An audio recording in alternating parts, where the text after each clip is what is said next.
하나님께서 이 사람을 창조하실 때 누구의 형상대로 만들었다고 하셨습니까? 분명히 하나님께서는 창세기 2장에 하나님의 형상대로 창조하셨다라고 말씀을 하셨습니다.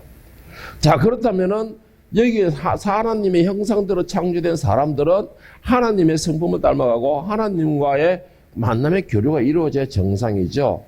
그런데 사람들은 과연 사람들의 모습에서는 창조자이신 하나님의 형상을 과연 얼마나 닮아가고 있으며 또 그 모습에서 하나님의 형상을 과연 찾아볼 수가 있을까요? 지금의 사람의 모습은 창조 때에 하나님께서 창조하신 하나님의 형상은 사라지고 오직 자신만을 생각하고 또 자신의 욕심만을 위해서 남을 짓밟는 것이 당연한 시대, 내 욕심을 위해서 수단과 방법을 가리지 않는 그런 악한 시대가 되어버린 것이 현실입니다.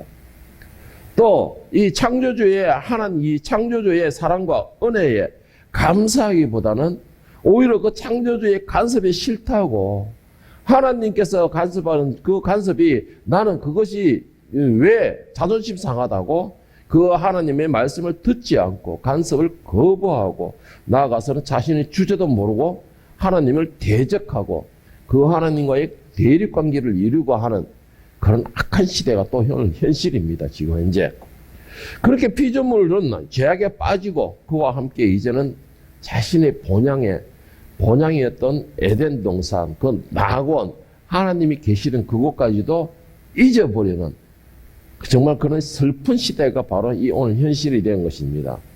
사람은 처음 모두가 다 이 하나님께서 창조하시고 부족함이 없고 정말 아름다운 낙원에 다 있었습니다. 그 낙원에서 하나님과 거닐면서 교제를 이루던 그런 사이였습니다. 그런데 어떻게 됐습니까? 우리가 죄악에 빠짐으로 죄와 타협을 함으로 결국 그 낙원에서 쫓겨나게 되었죠. 그러나 중요한 건 있어요. 낙원에서 죄로 인해 낙원에 쫓겨났지만은 우리의 본향은 어디냐는 것입니다. 우리의 본향은 곧 그 낙원이 우리의 본향인 것입니다. 왜? 하나님께서 처음 인간을 창조하시고 그곳에서 우리가 살도록 하셨기 때문에. 다시 말해서 그 말이 무슨 말입니까? 우리의 고향이라는 것이 고향. 그런데 죄 가운데 너무 빠져있다 보니까 자신들이 태어난 곳, 처음 난 곳, 그 본향이 어디인 것조차를 잊어버린 것이죠.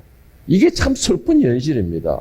뭔가를 기억하고 그리워하고 사모하는 마음이 있어야 그것을 향하여 달려가겠다는 준비도 하고 그렇게 달려갈 수 있게끔 달려가는 현상이 벌어지는데 그걸 잊어버렸다는 것이요.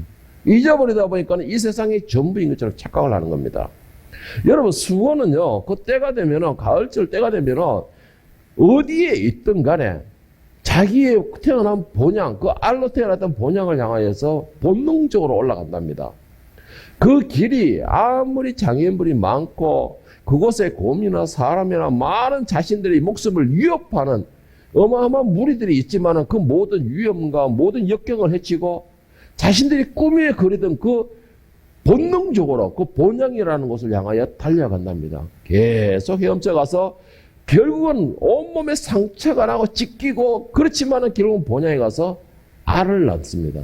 그리고는 거기서 최후의 이 생명도 최후의 생명까지도 거기서 마치게 되는 것입니다. 왜요? 이게 바로 본향을 그리는 고향을 그리는 본능적인 행위인 것입니다. 우리도 분명하게 말씀드리면 돌아가야 할 본향이 있습니다. 물론 그렇다 해가지고 다 그곳에 들어갈 수 있다라는 건 아닙니다. 그러나 그 본향이 어디인가를 아는 사람들은 돌아갈 본향이 분명히 있다라는 말이 됩니다. 우리가 돌아갈 본향은 분명히 이 땅에 있는 것은 아닙니다, 여러분.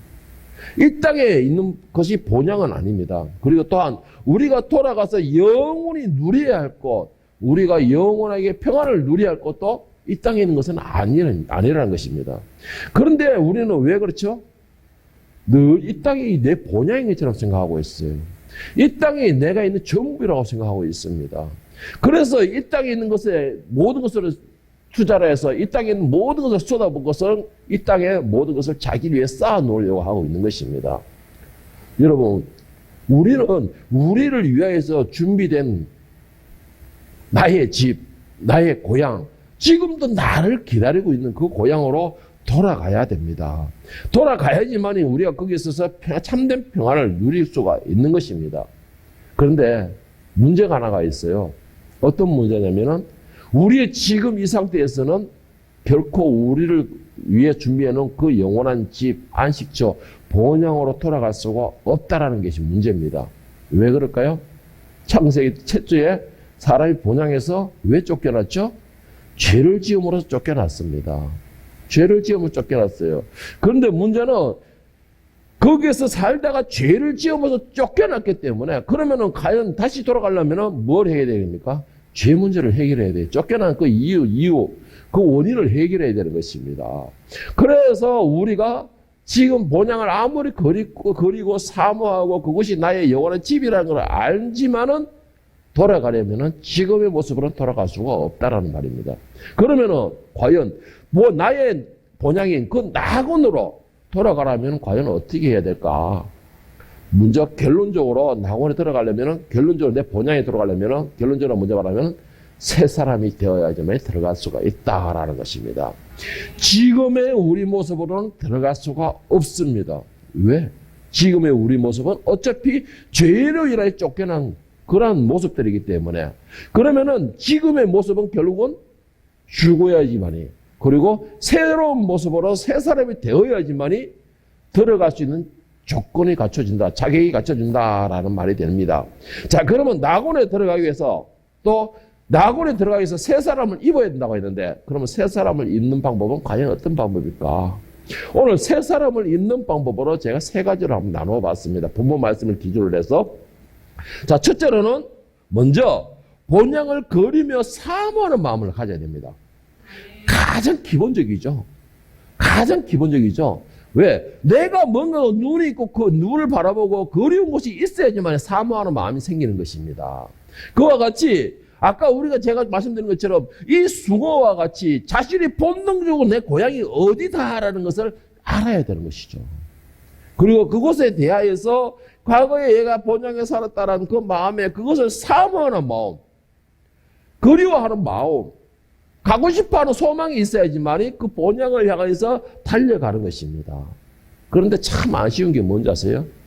참 아쉬운 게 그 본향에 살던 기억도 잊어버렸고 기억을 잊어버리다 보니 내가 본향을 향해서 가야 된다는 그 본능조차도 잊어버렸다는 것이 참 너무나 안타까운 것입니다. 내가 본향을 향해서 달려가려고 한다면 어떻게 내 생활이 본향으로 갈 수 있는 삶으로 바뀌겠죠. 이 땅에 안주하려는 삶에서 내가 고향으로 돌아가려는 그런 삶이 바뀌겠죠. 우리가 지금 명절인데 명절만 되면 많은 외부에 있던 사람들이 어떻게 해요? 고향을 찾겠다고 그러죠. 고향을 찾겠다면 내가 어떤 마음으로 그냥 고향에 달려간다 생각해요? 아니잖아요. 부모님이나 내 주위 고향에 있는 사람들한테 뭔가 어깨 쫙 펼 수 있게끔 한번 더 삐끗번쩍하게 준비를 하고 뭐 차도 한번 새 차로 한번 멋진 걸 준비하는 이러고 가잖아요. 준비를 하잖아요. 준비를 하고서 그리고는 뭐예요? 사기꾼이라도 내가 사기꾼이 절대 아닌 것처럼 얼굴에 예쁘게 포장도 하고 이런 식으로 찾아가잖아요.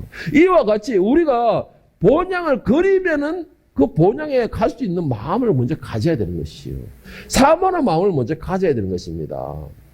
그런데 사람들이 본향을 그리워하는 마음조차 잊어버린 것이에요. 왜 그럴까요? 왜 그렇게 됐을까요? 고향으로 가기 위해서는 지금 있는 것을 어떻게 돼요? 버려야 돼요. 버려야 되는 것입니다. 내가 고향에 가가지고 거기에서 내가 귀농을 하겠다 그러면은 지금 있는 것을 버려야 돼요. 그런데 문제가 뭐예요? 사람들이 그걸 버리기를 싫어합니다. 못 버려요. 바리바리 싸들고 가려고 그러는 거예요. 그런데 그거 싸들고 가면은 무게가 내가 짐을 질 수 있는 무게가 아니에요. 그렇다 해서 우리가 가야 할 본향에는 이삿짐 센터가 있어가지고 에스프레소 불러가지고 뭐 돈만 좀 해결할 그런 고향이 아니에요. 오직 그곳에 갈 수 있는 방법은 내 자신이 가야 되는 것입니다. 그런데 우리가 그거 가려면 모든 걸 버려놓고 새로운 사람에 맞는 환경으로서 가지고서 가야 되는데 그렇게 하지를 못하는 거예요. 아까워서 못 버리겠다는 것입니다. 여러분들은 고향이 어디이며 또 그 고향에 대해서 얼마나 사모하는 마음을 가지고 있습니까? 제가 생각할 때 고향이라는 것은 생각만 해도 뭔가가 추억이 있으며 또 뭔가가 이 그리움의 땅이며 그리고 생각만 해도 이 부모님 품 안에 안긴 것처럼 행복하고 포근한 느낌이 드는 것이 바로 고향이라는 것입니다. 이 고향이라는 것이 바로 이렇게 포근하며 생각만 해도 뭔가 슬슬 미소가 지어지게 만든 것이 바로 고향이라는 것이에요. 히브리서 11장 13절 16절에는 우리의 고향이 어디며 그 고향으로 돌아갈 수 있는 방법을 제시하고 있습니다. 제가 이 세 번역으로 제가 얘기해 드릴게요. 그들은 약속하신 것을 받지는 못했지만 그것을 멀리서 바라보고 반겼으며 땅에서는 길손과 나그네 신세임을 고백하였습니다. 이런 말을 하는 사람은 자기네가 고향을 찾고 있는 것을 나타내는 것입니다. 그들이 만일 떠나온 것을 생각하고 있었더라면 돌아갈 기회가 있었을 것입니다. 그러나 사실은 그들은 더 좋은 것을 동경하고 있었던 것입니다. 그것은 곧 하늘의 고향입니다. 그래서 하나님께서 그들의 하나님이라 불리는 것을 부끄러워하지 아니하시고 그들을 위하여 한 도시를 마련해 두셨습니다. 자, 고향은 사모하는 사람만 돌아갈 수가 있습니다. 내가 이 땅에서의 고향이다라고 생각한다면 그 사람들은 결국은 이 땅에서밖에는 삶을 이 땅에서의 삶밖에는 쫓아갈 것이 없다는 것이죠. 그러나 우리가 영원한 나라에 대한 것을 고향이라고 생각하면 이 땅을 고향이라고 생각하지 않는 것입니다. 이 땅에 미래를 두지 않는 것이죠. 오히려 더 큰 것을 사모하게 되는 것이죠. 그리고 15절에 말씀하신 뭐였습니까? 그들이 많이 떠나온 것을 생각하고 있었더라면 돌아갈 기회가 있을 것이다. 돌아갈 기회가 있을 것이다. 뭘 하면은 생각한다면은 고향을 사모한다면은 고향으로 돌아가겠다는 생각을 한다면은 하나님께서는 우리에게 고향으로 돌아갈 기회를 주신다라는 거죠. 기회를 주셨잖아요. 예수께서 이 땅에 오셔가지고 그 예수님으로 인하여서 우리가 고향으로 돌아갈 수 있는 길이 열렸잖아요. 다리가 놓아졌잖아요. 그런데도 뭐예요? 가장 중요한 건 돌아갈 생각이 없다라는 것이죠. 돌아갈 생각이 없다는 겁니다. 또 더군다나 고향에 계신 우리 부모님과 같은 하나님께서는 우리가 돌아오기를 기다리고 계시고 또 돌아올 기회를 주셨으면 그들이 돌아올 때는 어떻게 한다는 거예요? 더 아름다움으로서 준비를 해놓고 기다리고 계신다는 겁니다. 16절은 뭐라고 했습니까? 그들을 위하여 한 도시를 마련해 두셨습니다. 우리를 위하여서 아름다운 집을 준비해 놓고 계신다는 것이죠. 우리가 영원한 평화를 누릴 수 있는 그런 집을 준비하고 기다리고 계신다는 겁니다. 어떻게? 사모하는 자들에게. 사모하여서 돌아오는 자들에게. 오늘 보면 골로새 3장 1절에서 4절에 보면은 우리의 고향이 어디며 또한 하늘에 속한 사람의 하늘이 소망할 때 나중에 주님께서 이 땅에 오셔서 우리를 데려가신다라는 말을 하고 있어요. 그게 무슨 말이에요? 우리의 고향이 어디며 또 하늘에 속한 사람으로서 하늘을 소망하는 사람들. 아까 15절에 말한 것처럼 소망하는 사람들, 그리워하는 사람들을 데려가신다라고 말씀하시는데 그러므로 너희가 그리스도와 함께 다시 살리심을 받았으면 위의 것을 찾으라. 거기는 그리스도께서 하나님 우편에 앉아 계시느니라. 위의 것을 생각하고 땅의 것을 생각하지 말라. 이는 너희가 죽었고 너희 생명이 그리스도와 함께 하나님 안에 감추어졌습니다. 우리 생명이신 그리스도께서 나타나실 그때에 우리도 그와 함께 영광 중에 나타나리라. 우리의 고향이 어디입니까? 하늘이라는 것이에요. 하나님이 계시는 그 하늘이라는 것입니다. 여러분, 그리스도의 십자가의 보혈로 그 다리가 놓아졌고 그리고 하늘로 올라갈 수 있는 그리워하는 그 소망의 거리는 그 하늘로 올라갈 수 있는 기회가 열려졌습니다. 아까 히브리서 11장에서는 말하기를 그것은 구약의 옛 선지자들은 말하고 있는 거예요. 그들은 그립고 사모했지만 올라가지를 못했습니다. 그러나 우리는 그립고 사모한다면 갈 수가 있다라는 것이에요. 여러분들은 그리스도의 십자가를 새롭게 거듭난 사람이 많습니까? 그리고 믿습니까? 그렇다면 여러분의 소속은 어디에 있습니까?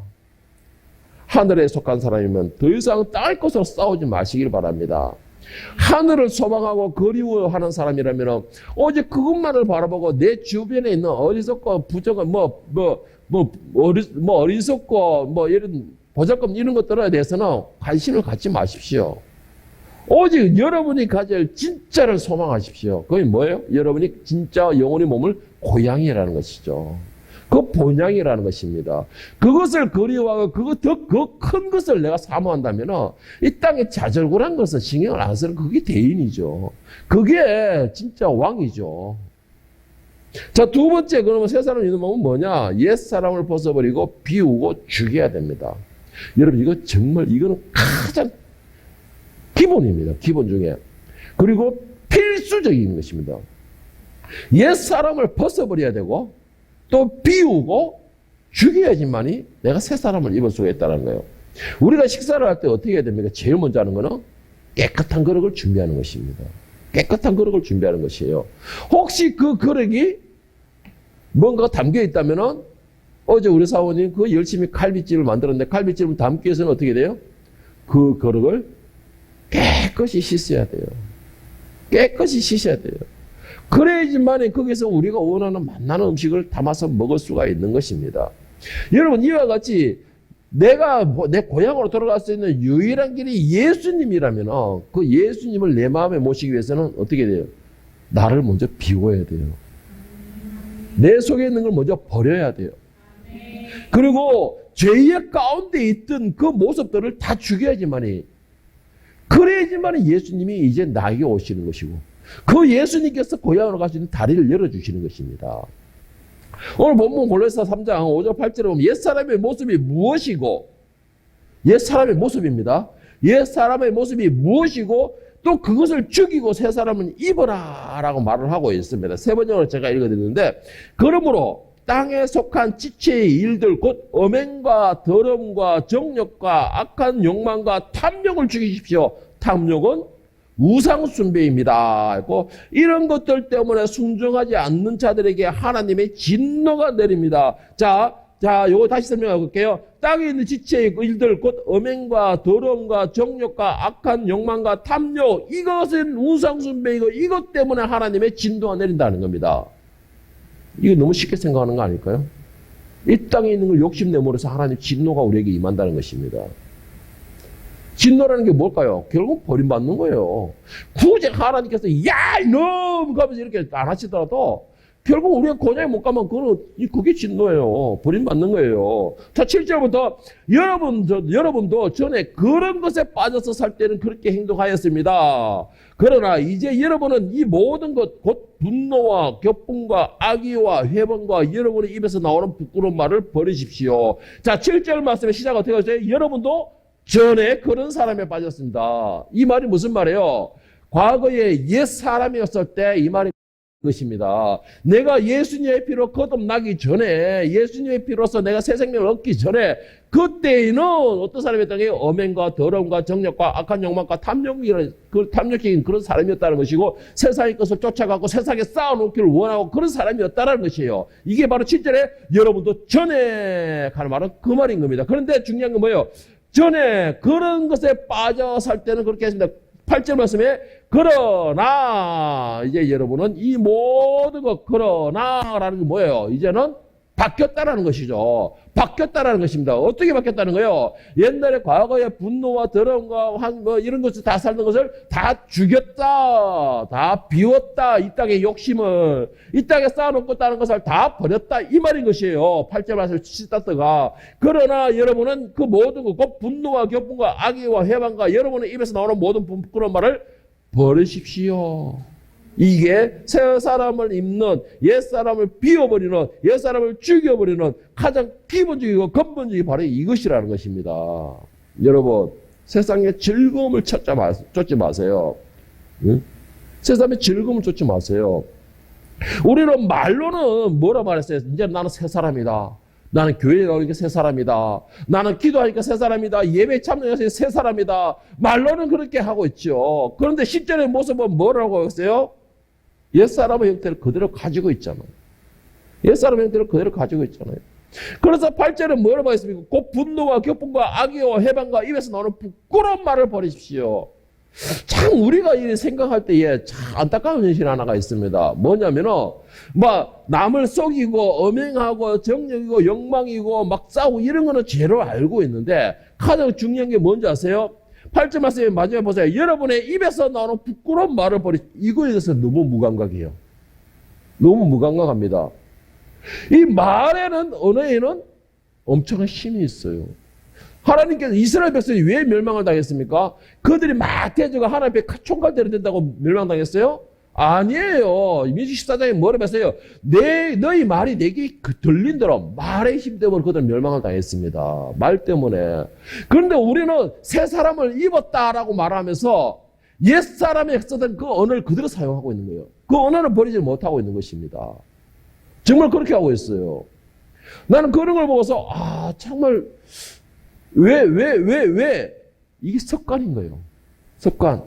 옛사람이 가지고 있던 분노, 짜증, 다른 사람들에 대한 부정적인 거, 반대하는 거, 말을 하면 커터 넣는 거, 이런 게 습관적으로 나오는 거예요.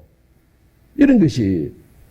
그것이 뭐예요? 옛사람의 모습의 흔적인 것입니다. 완전히 버리지 못한 것이에요. 여러분, 이것을 버리지 못한다면 결국 새 사람의 현상을 입지 못했다는 것이고, 결국은 내 자신의 완전히 예수님이 자리를 잡지 못했다는 증거가 되는 것입니다, 여러분.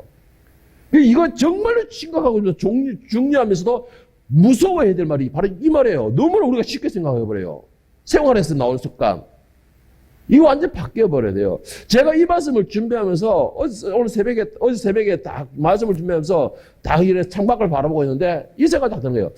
왜 우리 사모하고 내하고 전에는 제가 정말 말씀드린 것처럼 전에는 내가 이렇게까지 상처를 안 받았었는데 사람으로 인해서 왜 사람으로 이렇게 상처를 받을까? 바로 이것 때문인 것 같더라고. 뭐야? 옛사람과 새사람과의 차이점. 옛사람 때는 내가 싸우면 되거든. 내가 같이 싸우면 되거든. 그러니까 상처받을 이유가 없는 거예요. 새사람이 되니까 내가 무조건 져줘야 되거든. 하나님의 사랑으로 포용해줘야 되고 예수님의 은혜로서 내가 은혜를 베풀어야 되고 그런데 그 은혜를 베풀면도 뒤통수를 계속 맞으니까 상처를 받는 거예요. 그런데 문제는 뭐예요? 옛사람 때는 야, 네가 어디 내한테 이 배신을 때려 이해할 수도 있는데 새 사람이 되니까 이제 그게 안 되는 거예요. 그게 안 되는 거예요. 그래 그게 상처가 되더라는 것이죠. 그래서 오늘 등에는 내가 상처받고 우리 사모님이 상처받고 이런 거 보고 오늘 감사가 되었어요. 하나님 이제 우리 부부가 새 사람이 되었다는 증거감 같네요. 새 사람이 되었다는 증거감 같네요. 그러니까 거기에 맞부터 멱살잡고 건들지 않고 내가 상처받고 말아보죠. 그걸 깨닫지를 못했기 때문에 이렇게 심각한 병이 생기고 그것까지 더 깨져야 되는 거네요. 이런 감사가 되더라고요. 여러분 골로새 2장 20절에 23절에 보면 정말 심각한 것이 말하고 있습니다. 심각한 걸 말하고 있는데 여러분 이거 다 같이 한번 보겠습니다. 골로새서 2장 20절에 23절에 제가 읽을게요. 너희가 세상의 초동 학문에서 그리스도와 함께 죽었거든 어찌하여 세상에 사는 것과 같이 규례에 순종하느냐. 곧 붙잡지도 말고 맛보지도 말고 만지지도 말라 하는 것이니 이 모든 것은 한때 쓰이고 없어지리라. 사람의 명령과 가르침을 따르느냐. 이런 것들은 자의적 숭배와 겸손과 몸을 괴롭히게 하는데 지혜 있는 모양이나 오직 육체에 따르는 것에는 그 많은 데는 조금도 유익이 없느니라. 자, 이게 무슨 말인지 아세요? 이게 무슨 말이냐면 내가 아까도 말했지만 내가 새 사람을 입었다. 하늘의 사람이다. 나는 이제 이 땅의 미련이 없다라고 말을 하면서 어떻게 한다는 거예요? 세상의 것을 붙들고 있다는 것입니다. 내 삶과 내 신앙은 율법적이다라는 것이죠. 그래서 뭔가 자비와 긍휼과 사랑을 베푸는 게 아니고 율법에 의해서 왜 저렇게 죄야 뭐야 너는 이거 있을 자격이 있어 없어 율법에 의해서 사는 거예요. 새 사람을 입었으면 새술에 담아야 되는 것이죠. 그렇죠? 새술은 새푸대에 담아야 되는 것이에요. 그러면은 우리가 예수 안에서 담겨진 소리라면은 예수의 모양으로 살아야 되는 것이에요. 예수의 모양은 뭐예요? 사랑과 자비와 긍휼이에요. 그런데 우리의 모습은 뭐라는 거예요? 율법에 매이다는 거예요. 정죄하는 것이죠. 책망하는 것이죠. 죄에 대한 죄가는 징벌이다. 대가를 지불해라. 이게 율법적인 삶이라는 것이에요. 여러분 이게 정말 심각한 것이에요. 우리가 율법 과거의 현상을 버리지 못하면 그걸 결코 새로운 자비와 긍휼의 사랑이 들어올 수가 없어요. 모세의 율법을 버리지 못한다면요, 그것을 버리지 못한다면 결국은 예수님의 그 사랑은 우리가 자비를 얻을 수가 없어요. 그렇다 해서 율법 무시하라 이 말은 아니에요. 율법이 없는 신학은 없어요. 구약이 없는 신약은 없습니다. 모세의 법이 없는 예수님의 십자가는 없습니다, 여러분. 이건 분명한 거예요. 그런데 제가 말씀드린 거는 예수의 사랑 안에서 율법을 용서할 수 있어야 되는데 율법에 매여서 예수의 사랑을 버리는 것입니다. 이게 심각해지는 것이죠. 여러분들은 정죄하는 사람입니까? 사랑으로서 포용하는 사람입니까? 여러분들이 정죄하는 사람이 아니고 사랑으로서 감싸주고 포용하고 이해해준 사람이면 새 사람의 현상인 걸 믿으시기를 바랍니다. 그리고 옛사람의 모습, 율법적인 모습을 버렸다라는 것이 되는 것이에요. 여러분, 이게 정말 위험한 상황이에요. 이게 정말 위험한 상황이에요. 우리가 새 사람을 입었다 하면서도 습관적으로 노는 율법 행위, 옛사람의 그 판단 행위, 옛사람에 대한 정죄 행위, 여러분, 그게 결국 남의 상처를 주는 것이에요. 그 상처받은 사람은 절대로 상처 준 사람에게 그냥 넘어가지 않습니다. 왜? 고발하게 되고요. 예수님이 말씀하셨잖아요. 길 가다가 너에게 상처 주니까 사와라. 만약에 그가 심판관에게, 재판관에게 그에게 하소연하면 결코 네가 한 푼도 남겨서 다 갚아야 되니라. 여러분, 이거 꼭 명심하시기 바랍니다. 에베소 4장 22절에서 27절에 보면은 새 사람을 입은 사람에 대한 삶에 대해서 말하고 있습니다. 제가 세 번째 예를 드는데, 여러분, 지난날의 생활 방식대로 험악한 욕정을 따라 살다가 썩어 없어질 그 옛사람을 벗어버리고 마음의 영을 새롭게 하여 하나님의 형상을 따라 참 의로움과 참 거룩함으로 지으심을 받은 새 사람을 입으십시오. 하나님의 형상을 따라 그러므로 여러분은 거짓을 버리고 각각 자기 이웃과 더불어 참된 말을 하십시오. 우리는 서로 한 몸의 지체들입니다. 화를 내더라도 죄를 짓는 데까지 이르지 않도록 하십시오. 해가 지도록 노염을 품고 있지 마십시오. 자, 26절, 27절에 제가 다시 한번 읽어드릴게요. 27절 읽어드릴게요. 27절에 뭐라고 되냐? 악마에게 틈을 주지 마십시오. 했습니다. 에베소서 4장 26절, 27절 다시 한번 읽어드릴게요. 화를 내더라도 죄를 짓는 데까지 이르지 않도록 하십시오. 해가 지도록 노염을 품고 있지 마십시오. 27절을 기억하시기 바랍니다. 악마에게 틈을 주지 마십시오. 왜 틈을 주느냐? 밤새도록 내가 내일도 모레도 분노에 차가지고 원수를 갖겠다. 이것이 바로 악마에게 틈을 주는 것이라는 거예요. 악마라는 게 뭐예요? 사탄입니다. 사단이에요. 사단은 자비와 긍휼이 없습니다. 사단은 정죄예요. 정죄하라. 왜? 내가 정죄받아야 되니까. 여러분, 새 사람의 모습은 어떤지 아세요? 27절, 28절 말씀을 보면, 기준을 하면 새 사람의 모습은 여러분, 화가 나더라도 그것을 사랑으로 품어주십시오. 이해하십시오. 그리고 해가 지기 전에 그와 화해하십시오. 해가 지기 전에 그를 안아주십시오. 해가 지기 전에 그를 용서하세요. 이게 새 사람의 모습이라는 것이죠.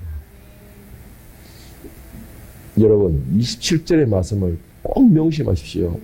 다른 거는 잊어버리더라도 여러분 새 사람으로서의 삶, 요거는 꼭 기억하십시오. 저도 정말 이걸 무서워합니다. 27절의 말씀, 내가 밤새도록 놔둘 때는 결국은 악마에게 틈을 주는 것이다 라는 거. 이거 우리 가족들한테는 참 필요한 것 같아요. 여러분, 세 번째 새 사람을 입으려면 어떻게 했냐? 그리스도와 함께 새 사람을 입어야 된다. 전에 우리의 모습은 나도 지키지 못하는 율법에 매여 정죄하는 사람이었습니다.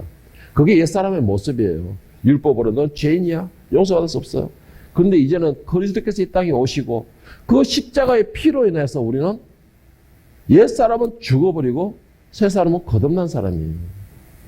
여러분, 세례의 의미가 뭡니까? 물세례의 의미가? 오늘 우리 성찬식을 할 건데, 물세례의 의미가 뭔지 아세요? 옛사람을 죽이는 것이에요. 그리고 새 사람을 태어나는 것입니다. 하나님께서 이스라엘 백성들을 애굽에서 건져내셔가지고 왜 하필이면 홍해로 건너가 있었을까? 왜 물 위로 걷는 것도 아니고 힘들게 밤새도록 물을 갈라가지고 물 아래로 건너가게 했을까요? 애굽의 옛 수습을 그 물속에서 죽이는 역할. 세례식의 의미를 가지고 있다. 세례식의 의미. 믿음으로 들어가는 자에게, 믿음으로 죽는 자에게 새로운 땅이 열리는 것입니다. 여러분, 옛 사람이 먼저 죽어야 돼요. 그리고는 그리스도와 함께 새 사람을 입어야지만이 그 사람은 바로 낙원에 들어갈 수 있는 자격이 조건이 생긴다라는 것입니다. 새 사람의 의미는 뭐예요? 증거는 예수 그리스도의 십자가의 은혜로 자신이 용서받고 하나님의 사랑을 받고 또 그리고 긍휼을 얻은 것처럼 나도 베풀고 사랑을 베풀고 자비를 베풀고 긍휼을 베푸는 것입니다. 그게 새 사람의 가장 근본적인 모습이라는 것이죠.